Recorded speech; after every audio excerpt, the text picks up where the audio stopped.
so that's how we continued to learn our faith, and our faith was in French. Okay, so we didn't learn any prayers in English, at least not in my school. Half the day, I said, was in French. You'd have the catechism, you'd have French spelling, épellation, you'd have French grammar, grammaire, French composition, composition, French reading, which was called lecture, it's like the word lecture, and you'd have English. Whatever you had in English class was what the state of New Hampshire dictated to the schools that they had to teach in English. So you had to absolutely teach these languages, these subjects in English. English grammar, spelling, reading, writing, arithmetic, geography, history, science. So if you did all of those in English, then you could use the rest of the day to do your French class. Now in other schools, there were other either public schools or Catholic schools, but that were not ethnic, the Catholic schools that were English speaking. Those kids would study like art, they'd have music, they'd have gym class, physical education. They might also take time for field trips, going to visit the post office and see how that works, or visit the local newspaper and see how that works. We didn't have any of that. We had French. And so French was considered, and with religion, the most important thing. In fact,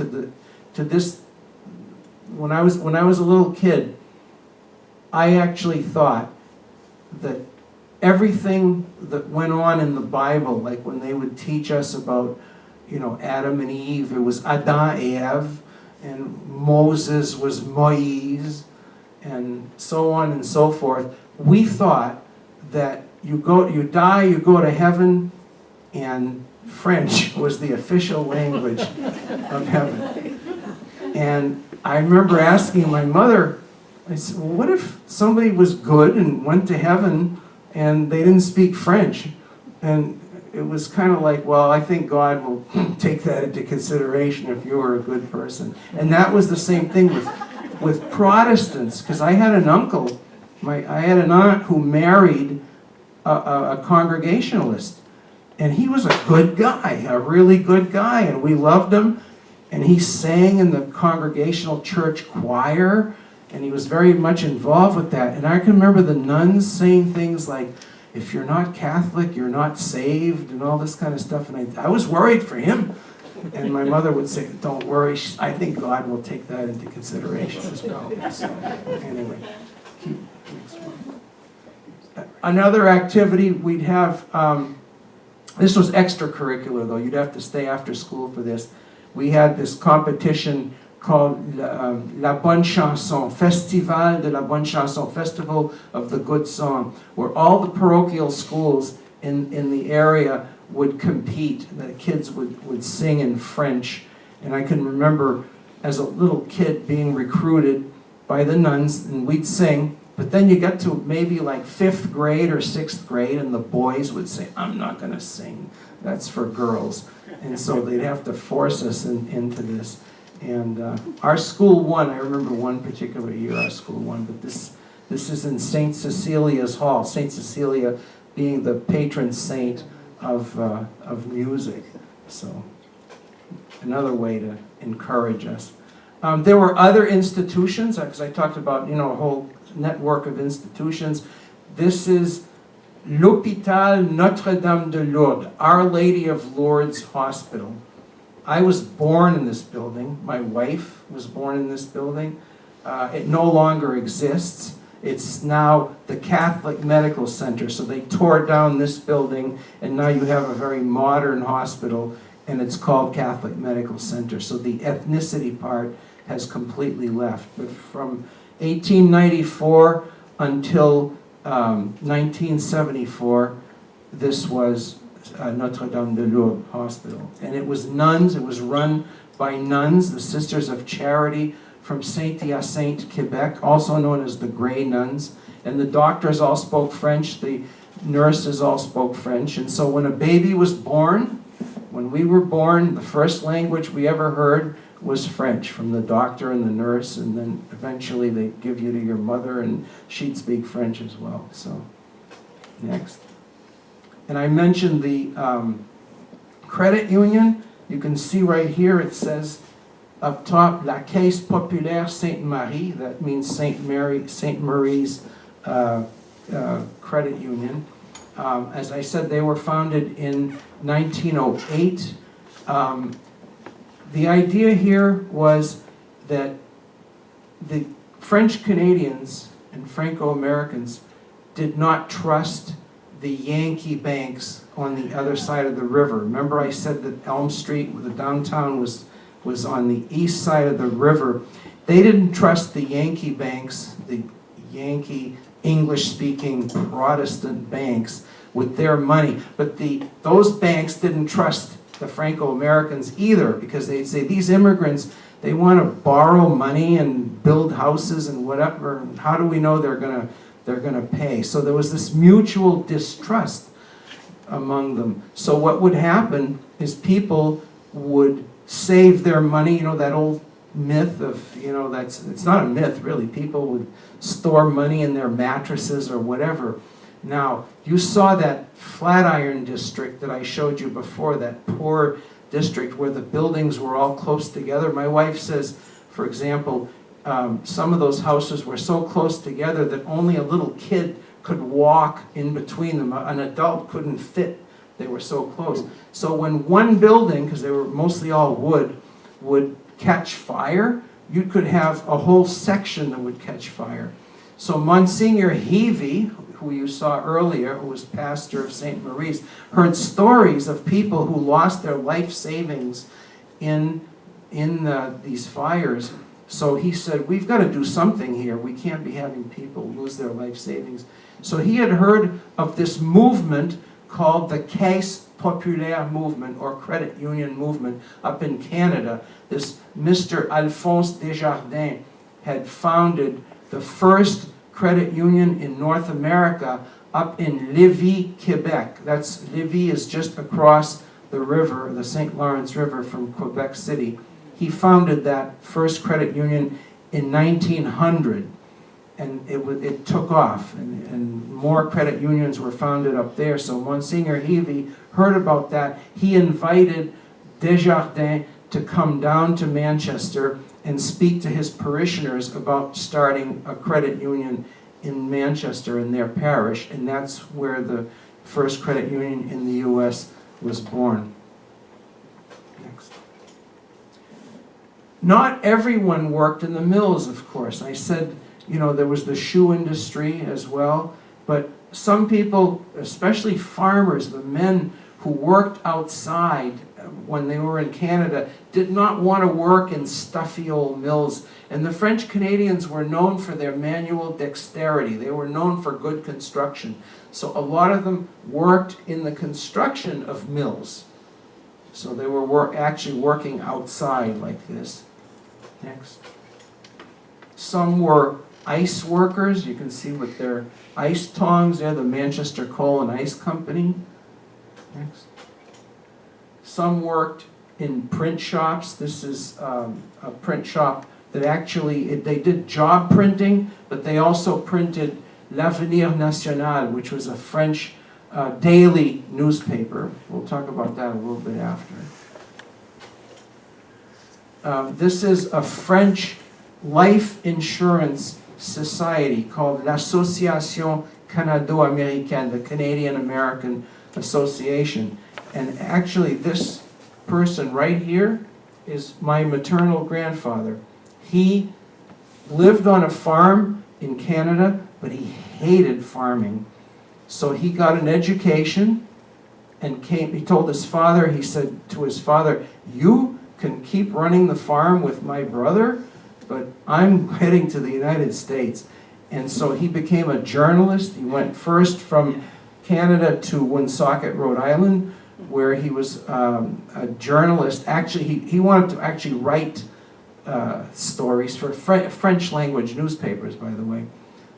His first assignment, his boss told him there was a Chinese laundry that burned, and so he went to interview the man, the owner, the Chinese man. And the Chinese man didn't speak much English, and my grandfather didn't speak much English either. So somehow they communicated, and the story came out that there was a fire in the laundry of Mr. Wet Wash. So he thought that Wet Wash was the name of the Chinese name. So he didn't keep that job very long. He ended up coming to Manchester and got another job with that association, and because the association had its own newspaper, so he was editor of that newspaper and eventually became president of the association. So, next. And a lot of people, Franco-Americans, wanted to get out of the mills and whatnot, so the other thing was to get a job in whatever kind of business, retail. This is a ladies' clothing store, Perreault. So it's French, Perreault, and it employed Franco-American workers as well. So you could actually go in to these places and get waited on in French. Now this particular one was in downtown Manchester. It wasn't in that Flatiron district that I talked about before. It was actually it was in among all the old Yankee businesses, but you could go in there and get waited on in French. And here's a cigar manufacturer, Olivier Cigar Factory. A lot of bars, a lot of taverns run by Franco-Americans. That was a big problem in those days, was especially in the district, the Flatiron district. There were a lot of bars and cafes, so alcoholism was a problem among the poor people. And there was one French family from France that came. So most of all these families were from French Canada. They're from France, and you can see the sign. It says vin en approvisionnement général, so wines and general provisions. So they had their sign actually in French. Next. This is one of those Yankee stores that was trying to compete with the French stores that were coming in on Elm Street. You see Weston and Hill, so you know that this is an English owner. But they have this sign over here with this lion. It says N being the initial, Goudreau, and it's hard to read, but it says Commis Canadien, Canadian clerk. In other words, they're telling, come to our store because we have a Canadian clerk. You don't have to go to those French stores. You can come to ours. So that you see there's always this competition between the English-speaking and French-speaking. This store, it's a grocery store. Mr. Verret, his name was Moïse Verret, or Moses Verret. He's kind of I call this an Horatio Alger story. Mr. Verret, who is over here, came down to Manchester from Canada in 1871. He was 14 years old. He worked in the mills, but he didn't like it. So he saved his money and he opened a barber shop. But I guess that didn't work out either. I'm not sure exactly why, but that didn't work out. So eventually he went into the grocery business. And so you can see it. He looks like a pretty prosperous guy here with a large grocery store. In fact, his grocery store, according to legend, had the first refrigerated counters in New Hampshire. People were coming from all over, maybe even from Antrim, I don't know, just to see his refrigerated counters. And that's the story, in fact, with all these chickens. People wonder, what are all these chickens hanging up there? They're not out there, they're not in a freezer or whatever. Well, he'd have them his refrigerated counters.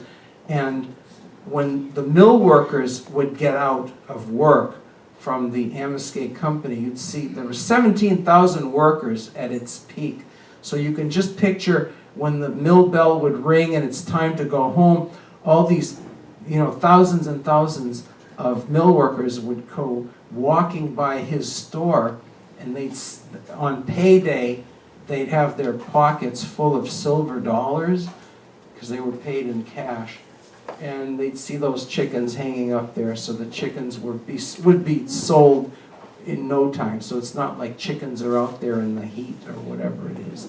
So, and go ahead. Mr. Verret, here he is, as an older man, was the first Franco-American mayor of Manchester, elected in the fall of 1917. So I say Horatio Alger's story because he started out poor and he ended up wealthy and he became mayor of Manchester. This would have been the kind of thing that most people had aspired to, but very few people actually achieved it, but he's one of them. I mentioned Ulrich Bourgeois, the photographer, earlier. Here is Ulrich Bourgeois with his daughters, and here's the daughter, the one who shared her photographs with me. So that's actually a self-portrait. They took selfies back then, imagine. And this is a Christmas scene that Bourgeois took of members of his family. That's kind of a rare view, actually, because Bourgeois had a tendency to take photographs kind of in a natural way. You know how when you see old pictures, usually people are very stern and they're not smiling and they're stiff and all that. Bourgeois had a way of taking pictures that they look like the snapshots of today, where people look very natural. So this is kind of a rare picture, and then you can see the Christmas tree in the background there. They're celebrating Christmas. So this is kind of an unusual photograph. This man right here with the top hat is William Howard Taft, President of the United States. This photograph was taken March 19th, 1912.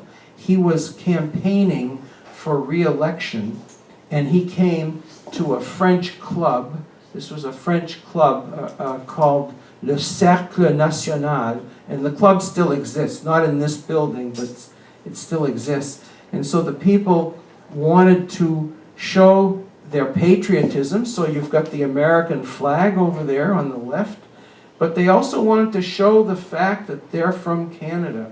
And this flag here was called Le Carillon du Sacré-Cœur. This was the carillon is like the bell. It means a bell tower, but anyway, it's a flag, and it's the old flag of Quebec. So you've got, if you know the modern flag of Quebec, it's got the fleurs de lis, but here the fleurs de lis are in the corner, and they're pointing toward, in the center, a Sacred Heart, which shows in those days that, I said faith once again was very important. And I know that in my school in the 50s, we used to pledge allegiance to the American flag, but I know people who in their schools still had one of these, and they would pledge allegiance to this flag. And this gentleman over here just raised his hand. In Greenville? Yes. Right, in Greenville. They were still pledging allegiance for 8 years. In French, pledging allegiance to that flag in French. So, and this is the newspaper I talked about earlier, L'Avenir National, that print shop that you saw. This was a French daily newspaper. Now, this was important when you think about it. To be able to support a daily newspaper, you had to have a pretty large population. And in Manchester, our French population, was up almost to 50%. Today it's about 30%, although when I say French population, I mean Franco-Americans. In those days, they spoke French. Today, there are a lot of Franco-Americans who it's 30%, but a lot of them don't speak French anymore. But this paper lasted from 1894 until 1949. So, and in 1950, another paper came in, but it was a weekly called L'Action, and that lasted till 1971. So when I was a little kid, we used to get L'Action. But things kind of went downhill for a while there. This is a strike scene. Could you go back a minute, Claudette? I wanted to, I didn't mention this, but this headline here translates as a lowering of wages by 20% and the 54-hour week. This is in 1922 when the Amoskeag Manufacturing Company, trying to compete with textile mills in the South, where in the South, because cotton is grown down in the South, they didn't have to ship it up here to refine it, so the Southern mills could produce cloth a lot less for a lot less money than the Northern mills. So the Northern mills had to do something to compete with the Southern mills, and so what they do are things like this: reducing wages by 20% and increasing hours. I said, remember, the hours had gone from 72 to 48. Well, now they're going to up the hours to 54. Well, the people, the workers, did not put up with this, and they went on strike for 9 months in 1922. So you can show that strike scene there, where, and of course, Franco-Americans were about 40% of the workers in the Amoskeag. Of the 17,000 workers in Amoskeag that went on strike, 40% were Franco-Americans. So that really hurt that community. It hurt the entire community, but especially the Franco-American community. And a lot of Franco-Americans that I interviewed for that book I mentioned before didn't want to go on strike. They said they had no choice. The mills closed because so many people voted to go on strike. And I even met some families where within the same family, one was for the strike and one was against the strike. And in the 1970s, when I did those interviews, 50 years afterwards, they still weren't speaking to each other after this, for being on different sides of the strike. So it was a big thing. It really paralyzed the city. And so people turned away from the French language, or that was the beginning of the turning away from French language. When you're suffering economically, you've got that to think about, and you're not thinking so much about saving your culture and your language. And then there were other influences, like here, 1929, the State Theatre opened in Manchester. This is one of the largest movie theaters in downtown Manchester. So people would go to the movies, and the kids, the parents would be speaking French at home, but the kids would go to the movies and they'd hear everything in English, and they liked all that, old stuff, Dracula and Frankenstein and whatever else. So that represents another influence against the French language. And of course, others in the Franco-American community fought back by organizing things like, this is a French operetta. In fact, one of my uncles, was founder of what he called La Société d'Opérette, the operetta society, where they put on operettas like this in French to try to get people away from going to the movies and going to French things. It worked to some degree, but not that well, really. And that's the same uncle right here. He's actually the son of my grandfather, the one you saw earlier, who also founded, he was a musician, so he founded the Manchester String Ensemble. And these are all Franco-Americans who are making music.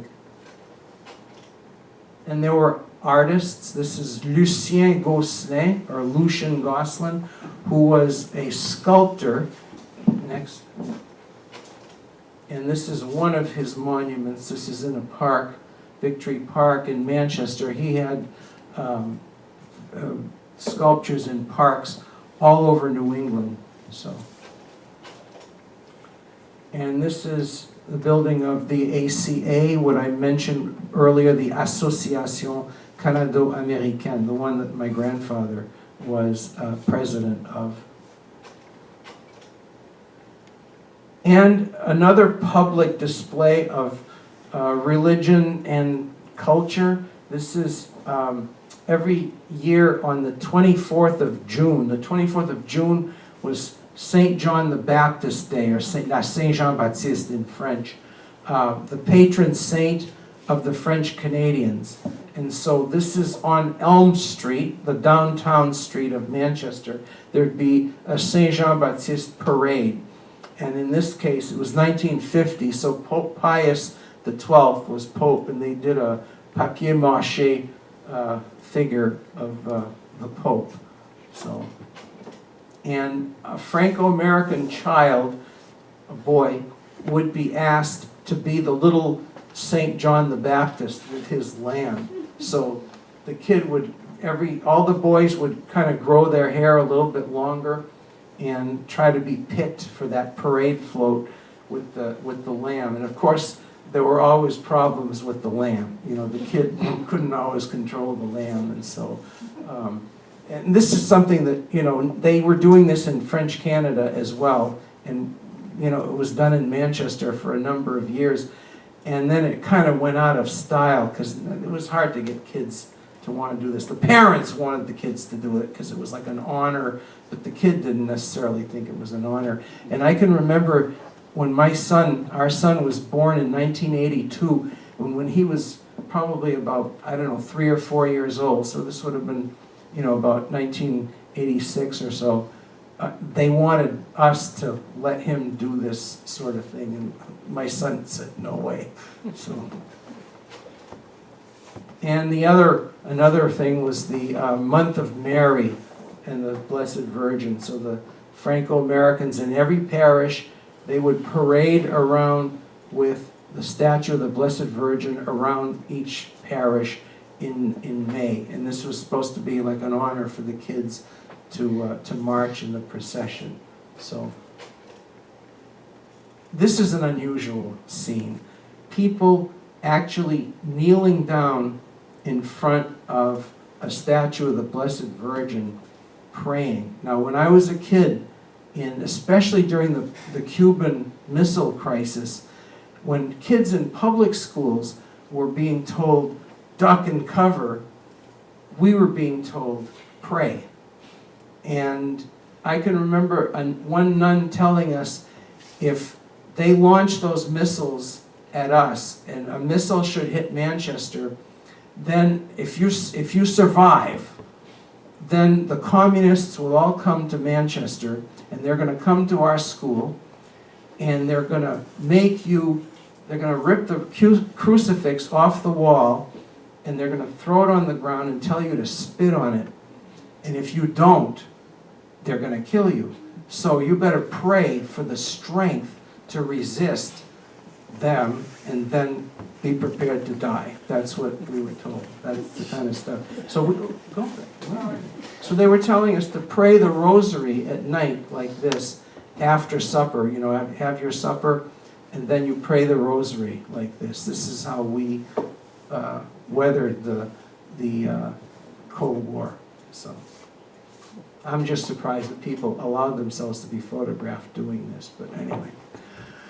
I've got a very short series here, the transition from the past to the future. The French neighborhood on the west side. Now this is before the neighborhood was there. This is from the heights of Rock Rimmon, looking down on what is going to be the neighborhood. This is about 1880. Next. This is about 1900. So the neighborhood really built up fast.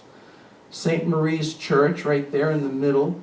And to me, this represents like an old Quebec village. If you go up to Quebec nowadays, and you know, the land is very flat in a lot of places, and you may see a sign, you know, for a village, and it's 2 miles ahead or whatever, and you can see the flat land, you can see the village, and you can see the church. Like the church was the center, it was the nucleus of everything, because I said the faith was the most important thing. And when I saw this photograph, I said, yep, that reminds me of a Quebec village, only it's Manchester, and it's little Canada.